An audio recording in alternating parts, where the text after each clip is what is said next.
출애굽기 21장 28절에서 32절까지입니다. 제가 읽는 성경으로 115페이지에 있습니다. 출애굽기 21장 28절부터 32절까지입니다. 우리 함께 봉독하겠습니다. 소가 남자나 여자를 받아서 죽이면 그 소는 반드시 돌로 쳐서 죽일 것이요 그 고기는 먹지 말 것이며 임자는 형벌을 면하려니와 소가 본래 받는 버릇이 있고 그 임자는 그로 말미암아 경고를 받았으되 단속하지 아니하여 남녀를 막론하고 받아 죽이면 그 소는 돌로 쳐 죽일 것이고 임자도 죽일 것이며 만일 그에게 속죄금을 부과하면 무릇 그 명령한 것을 생명의 대가로 낼 것이요 아들을 받든지 딸을 받든지 이 법규대로 그 임자에게 행할 것이며 소가 만일 남종이나 여종을 받으면 소 임자가 은 30세겔을 그 상전에게 줄 것이요 소는 돌로 쳐서 죽일지니라. 아멘. 요즘 우리나라에서는 반려견이 사람을 물거나 또 사람을 다른 반려견을 공격하는 문제로 인해서 가끔씩 사회적인 어떤 이슈가 되는 것을 이제 보게 됩니다. 그런 걸 보면 어떤 사람들은 왜 주인이 반려견의 공격성을 방치했는가라고 이야기하는 사람도 있고, 또 왜 주인이 반려견의 공격성을 알고도 그것에 문제의식을 느끼지 못하고 있는 것은 아닌가, 이제 그렇게 얘기하는 사람도 있고, 또 어떤 사람은 주인이 반려견을 제대로 교육하지 못했기 때문에 이런 일이 일어났다고 비난하기도 하죠. 또는 반려견을 키울 줄만 알았지 어떻게 키워야 하는지에 대해서 제대로 알지 못해서 이런 일들이 반복적으로 일어난다고 말하는 사람도 있습니다. 그리고 어떤 경우는 정말 이것이 반려견만의 책임인가라고 의문을 제기하는 사람도 있고, 또 견주도 책임을 져야 되는 것이 아닌가라고 하는 이야기도 있죠. 더 나아가서 그 책임의 수위가 높아야 하는 것은 아닌가 하는 그런 이야기도 있는 것들을 이렇게 봅니다. TV에서도 보면 그래서 여러 가지 이제 그런 프로그램도 있는 것 같고 그래요. 근데 이러한 일은 요즘만 있는 것이 아니라 예전에도 있었던 것 같아요.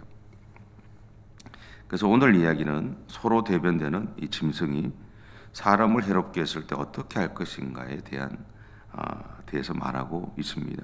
첫째는 짐승이 사람을 받아서 죽게 만들면 반드시 그 짐승을 돌로 쳐 죽일 뿐만 아니라 그 고기까지도 먹지 말라는 겁니다. 다만 이 경우에는 주인은 짐승이 사람을 죽인 죄에 대한 책임은 없다라고 이야기를 하죠.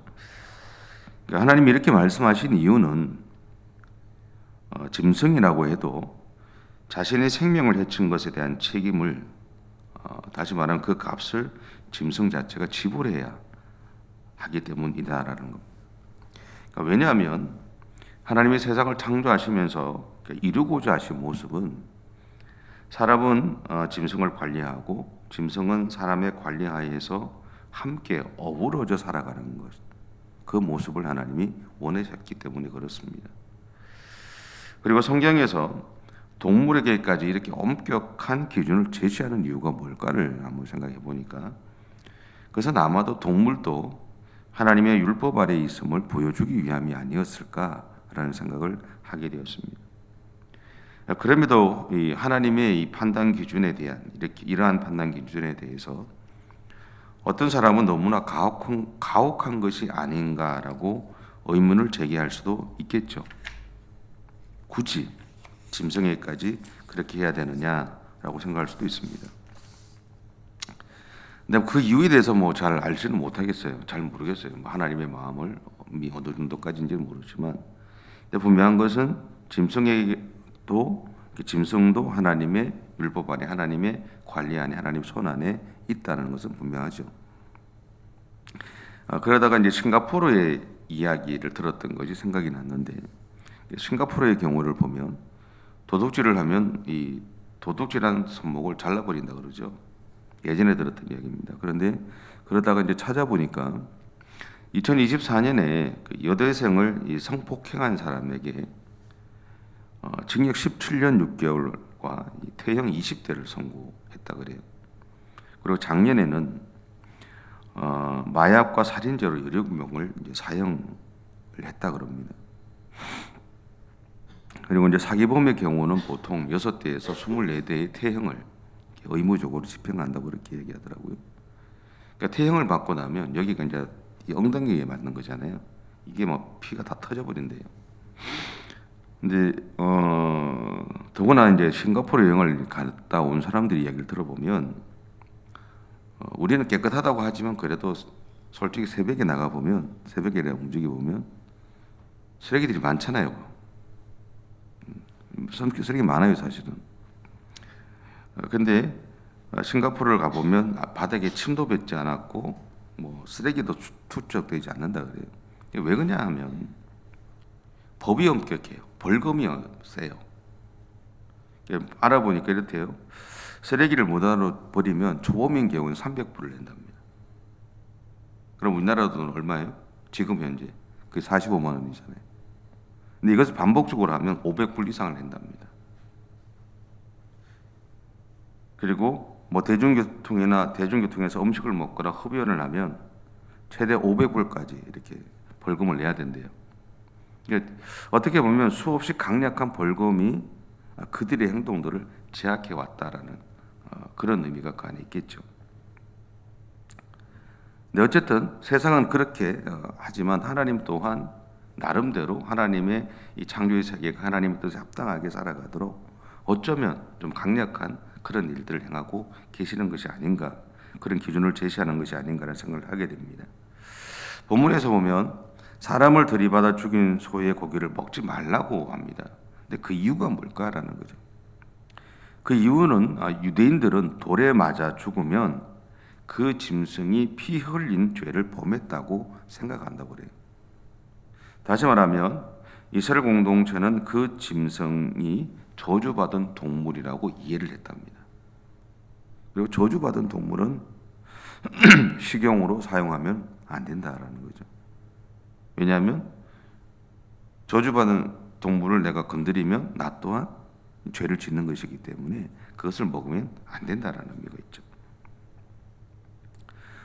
그래서 후대에 좀 엄격한 랍비들은 이 고기를 이런 고기를 이방인에게 파는 것도 금지시켰다 그래요. 자기들도 먹지 않지만 다른 사람도 먹지 않겠다라는 거죠. 이스라엘 공동체가 이렇게 행했던 이유는 율법을 지켜내기 위해서였습니다. 왜냐하면 그들은 조상들에게 행했던 하나님의 말씀과 그분이 행하신 일을 알고 있었기 때문에, 그래서 그들의 목적은 자신들이 하나님의 손에서 떨어져 나가지 않기 위해서 율법 준수에 목숨을 걸었던 겁니다. 어떻게 하든 간에 하나님의 손에 붙잡혀서 하나님의 관리하에서 그렇게 살아가고 싶었던 것, 그것이 그들의 이유였어요. 근데 그들이 율법 준수에 집중하다 보니까 결국은 율법을 주신 하나님을 잃어버리는 지경에 이르게 되었다 그래요. 다시 말하면 더 이상 율법을 주신 하나님의 마음을 알려고 그들이 하지 않게 되었고, 그리고 율법 자체만을 지키고자 하는 삶의 태도에 집중했다라는 겁니다. 우리가 신앙생활 할 때도 마찬가지입니다. 우리의 신앙생활이 어떤 규칙이나 하나님의 말씀 앞에서 살아가지만 그렇다고 해서 거기에 매여 있어서는 안 됩니다. 어제 제가 수요일에 그런 얘기를 잠깐 말씀을 드렸는데, 우리가 기도를 할 때도 아니면 기도회를 할 때도 앞에서 목사가 기도 제목을 주고 기도하라고 이야기할 겁니다. 그리고 또 좀 지나면 또 다른 기도 제목을 주죠. 근데 중요한 것은 뭐냐면 그날 내가 하나님이 나의 기도를 여셨을 때는 앞에서 아무리 기도 제목을 줘도 나는 내가 해야 될 기도를 계속 해야 되는 거예요. 성령이 내 기도의 시간을 이끌어 가시는 대로 따라가야 되고, 그날 기도 분명히 기도했는데 가서 기도가 안 돼요. 근데 내 입에서 찬양이 나와. 그럼 찬양을 하셔야 돼요. 근데 우리도 모르게 앞에서 기도 제목을 주면 자기 기도를 다 끊어버려요. 끊고 다시 그 기도 제목을 해요. 근데 그것은 뭐냐면 결국은 앞에서 인도하는 목사의 어떤 문제가 아니라, 목사의 어떤 그게 아니라 여러분 스스로가 여러분 스스로의 삶에 기름 부어 주시는, 역사하시고자 하시는 하나님의 일을 방해하는 일들이 됩니다. 그러니까 우리가 하나님 앞에서 하나님이 말씀을 주신 이유, 이것은 이 말씀을 대로 살아가라는 것이 맞아요. 그런데 여기 너무 매이면 안 된다라는 거예요. 말씀으로 살아가되 하나님이 말씀을 주신 의도를 분명하게 우리가 이해해야 된다는 거예요. 왜 이 말씀을 주셨는지, 이 말씀을 지키라고 하시면서 하나님이 우리에게 원하시는 하나님의 마음이 뭔가를 알아야죠. 단순하게 말씀 자체를 가지고, 예전에 그랬잖아요. 1.1획도 틀린 것이 없다. 성경은 번역된 성경이에요. 엄밀히 말하면. 그러면 성경 원문에서 이야기하는 것과 다르게 번역된 것도 상당히 많습니다. 하나의 예를 들까요? 세례요한이 석청과 뭘 먹었다 그러죠? 석청과 갑자기 메뚜기 먹었다 그랬잖아요. 그죠? 석청이 뭔지 아세요? 돌에서 나는 꿀이라 생각하시죠? 그거 아니에요. 여러분 TV에도 가끔씩 나오는데 아랍 지역에 보면, 이스라엘 지역도 있지만 그 대추야자 열매 있죠? 그게 석청입니다. 대추야자 열매는 나무에서 좀 요만한 나무에서 자라는데 이만큼씩 열려요. 근데 그게 익으면 떨어져요. 자동으로. 익으면 자동으로 떨어져요. 그럼 그때 보면 끈적끈적한 게 붙어 있어요. 그러니까 여러분이 먹는 그게 그런 거예요. 자동이에요. 그러니까 메뚜기는 뭔지 아세요? 제가 어릴 때 하도 궁금해서 제가 성지순례 갔을 때 2003년에 갔으니까 20년이 넘었네요. 그때 갔을 때 제가 그 가이드하는 그 히브리대에서 구약학 전공하는 이제 목사한테 물어봤어요. 석청이 뭐냐? 그럼 메뚜기는 뭐냐? 그러니까 제가 이해했던 거는 뭐냐면, 여러분도 마찬가지일 거예요. 옛날에 들판에, 지금도 있지만 들판에서 뛰어다니는 메뚜기 생각하시잖아요. 그죠? 아닙니다. 그거 아니에요. 그거 아닙니다. 대부분 목사들이 몰라요. 저는 궁금해서 제가 물어봐서 알았어요. 석청은 대추야자 열매고요. 그리고 메뚜기는요, 요만한 열매입니다. 나무에서 자라는 열매. 기억하셔야 돼요. 다르죠? 그러니까 이게 번역되면서 우리가 이해할 수 있는 단어로 바뀐 거예요. 그러니까 우리는 어릴 때 들판에서 먹을 게 없으니까 메뚜기 잡아서 구워 드셨다 그러더라고요. 근데 그런 거예요. 우리가 이해할 수 있는 거. 돌에서 나는 꿀? 예전에는 많았잖아요. 그러니까 그런 것들로 번역을 한 거예요. 그러니까 1.1획도 틀린 것이 아니라 의미가 조금씩 변해져 있는 거예요. 근데 근본적인 건 뭐냐면, 세례요한은 누군가 주는 어떤 그런 것들로 먹은 것이 아니라 하나님이 자연에서 주신 것을 가지고 자기의 삶을 살아가면서 하나님의 사역을 감당했다라는 의미잖아요. 그렇게 이해하면. 그렇죠? 그러니까 하나님이 말씀을 주셨을 때 이 말씀을 통해서 하나님이 우리에게 무엇을 이야기하는지를 우리가 반드시 기억하고 살아가고 그것을 찾아내야 된다. 그래서 우리의 신앙의 삶은 그냥 예배당에 와서 설교만 듣는 것으로 끝나는 것이 아니라, 그리고 여러분 스스로가 이 말씀을 읽으면서 이 말씀 속에서 여러분 개인에게 주시는 하나님의 세미한 음성들을 드러내셔야 된다는. 그래서 근데 그것은 내가 알고 싶어서 본다고 보이는 게 아니잖아요. 그렇죠?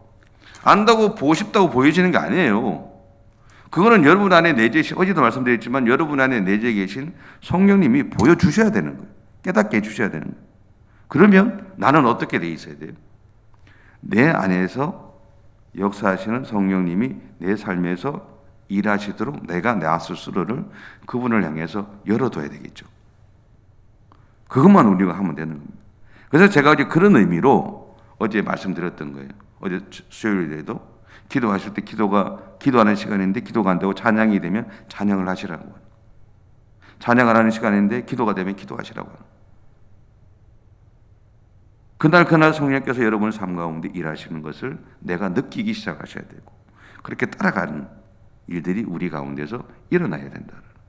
그렇게 우리는 하나님이 우리에게 하시고자 하시는 그분의 마음을 알아가는 그 삶들을 살아내야 된다는,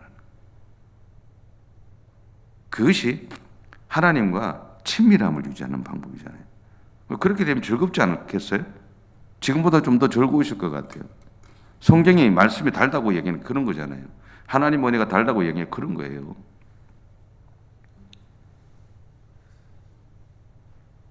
근데 유대인들은 율법 자체에 집중하다 보니까 그 율법을 주신 하나님을 잃어버리고 율법의 의미를 찾아내지 못했던 거죠. 그래서 예수님은 마태복음 22장 37절부터 40절을 통해서 이렇게 말씀하세요.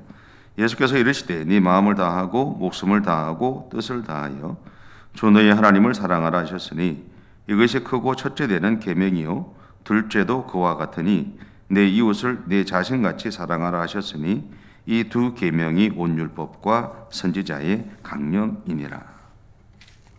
두 번째, 그 짐승이 원래 받는 버릇이 있음을 알고 있었음에도 불구하고 방치했다면 짐승은 돌로 쳐 죽이고 그 주인도 죽이라고 그래요. 근데 이 경우에 상대방에서 주인에게, 그 짐승의 주인에게 속죄금을 요청하면, 그리고 그 속죄금을 내면 그 짐승의 주인은 자기의 실수에 대해서 사함을 받을 수 있었다 그럽니다. 이것을 당시에 코페르라고 그렇게 불렀다고 그러는데, 이것의 의미는 죄를 덮어주는 것, 요즘으로 치면 몸값 그리고 보석금을 가리키는 말이라고 그럽니다. 세 번째로는요, 짐승이 남종이나 여종을 받으면 종의 주인에게 은 30세겔을 주고 소는 죽이라고 그렇게 얘기했어요. 근데 여기서 이 30세겔은 당시에 종 한 명에 대한 몸값이었다고 합니다. 네, 이렇게 생각해 보면 가룟 유다가 예수님을 제사장들에게 팔았잖아요. 그때 그들이 가룟 유다에게 준 30세겔이었어요. 그럼 그들은 예수님을 종과 같이 생각했다는 것을 의미하죠. 그러니까 그렇게 쉽게 죽일 수 있었던 거예요. 오늘 짐승이 사람의 생명을 해롭게 했을 때 어떻게 할 것인가를 통해서 우리에게 말하고자 하는 것은요, 반드시 생명은 생명으로 갚아야 한다는 겁니다. 그래서 예수님이 나를 위해서 이 땅에 오신 거고요, 그분이 나의 생명을 위해 자신의 생명으로 대신 값을 지불하시기 위해서 십자가에서 죽으신 거예요. 그래서 우리는 오늘 예수님을 믿고 있는 우리는 새로운 생명을 얻게 된 겁니다. 그분이 내 생명값을 대신 지불했기 때문에. 그러면 여러분, 지금 우리가 누리고 있는 자유, 그리고 우리가 누리고 있는 하나님의 자녀로서의 권세, 그리고 우리가 이미 누리고 있고 앞으로도 누리게 될 하나님 나라에서의 삶은요, 예수님이 그 값을 지불하심으로 우리가 얻게 된 너무나 값진 은혜라는 사실들을 기억하십시오. 그리고 이 사랑과 이 은혜를 기억하시면서 오늘 하루도 주를 위해서 살아가는 그런 저와 여러분의 삶이 되시면 좋겠습니다. 기도하겠습니다. 사랑의 주님, 감사합니다. 우리들을 사랑해 주셔서 하나님의 은혜와 하나님의 사랑 가운데 오늘도 살아가고 싶습니다. 주님, 주께서 우리의 삶을 인도해 주시고 이끌어 가셔서 하나님께서 기뻐하시는 삶을 살아내가는 우리 모두가 되어줄 수 있도록 하나님 인도해 주옵소서. 무엇보다 주님, 오늘 하루를 살아가면서 나를 향한 하나님의 마음을 찾고 나를 향한 하나님의 뜻을 찾으며 나를 통해서 무엇을 하기를 원하시는지 하나님 앞에 늘 물으며 하나님의 인도하심을 구하는 우리 모두가 되어줄 수 있도록 하나님 은혜를 허락해 주시옵소서. 감사드리며 예수님의 이름으로 기도드립니다. 아멘. 하늘에 계신 우리 아버지, 아버지의 이름을 거룩하게 하시며 아버지의 나라가 오게 하시며 아버지의 뜻이 하늘에서와 같이 땅에서도 이루어지게 하소서. 오늘 우리에게 일용할 양식을 주시고 우리가 우리에게 잘못한 사람을 용서하여 준 것 같이 우리 죄를 용서하여 주시고 우리를 시험에 빠지지 않게 하시고 악에서 구하소서. 나라와 권능과 영광이 영원히 아버지의 것입니다. 아멘.